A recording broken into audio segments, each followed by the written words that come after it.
John Shea presents a powerful story on what it means to be born again, or as Jesus said to Nicodemus in the Gospels, to be born from above.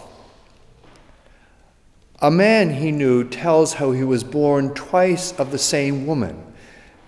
This is the man's story.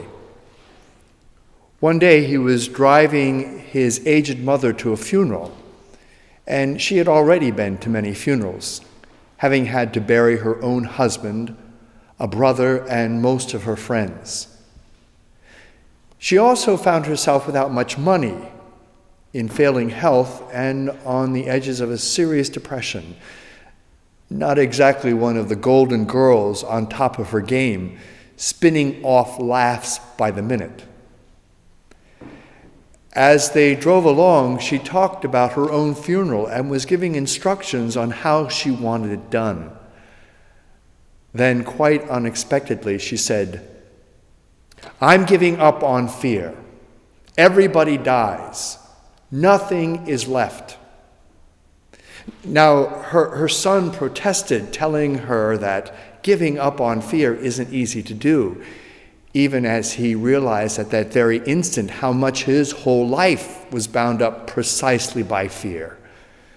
Fear of sickness, fear of death, and fear of losing his job, his good name, his good looks, his status, his friends.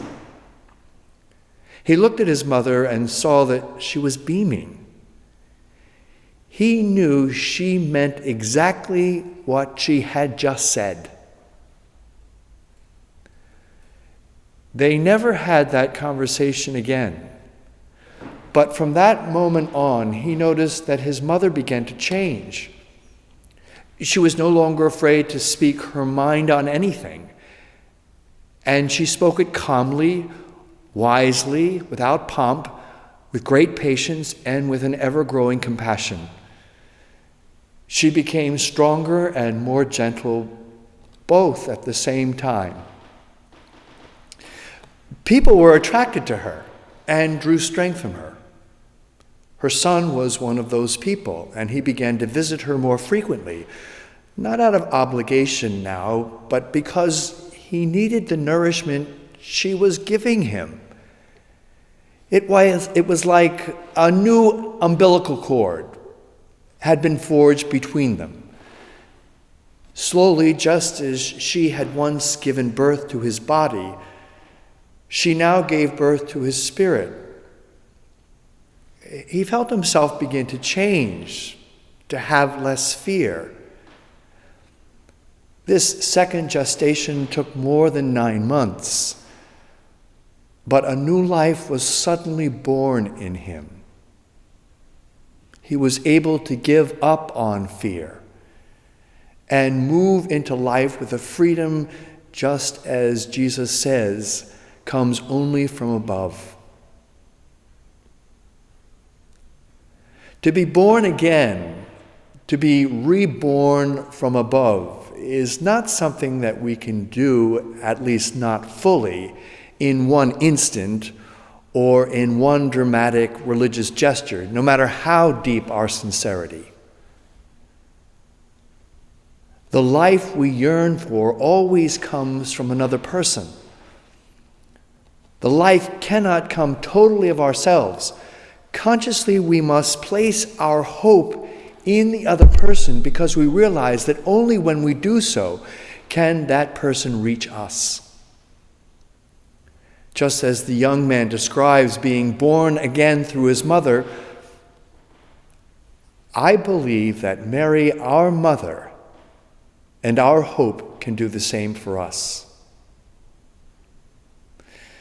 To be born again in Jesus through Mary involves a gestation process, namely being hooked up to a new umbilical cord, one that begins to nurture us in such a way that our old support systems, the meaning and security we draw from our achievements, successes, material possessions, recognition, good name, good health, good looks, and sexual attractiveness are no longer what ultimately gives us life.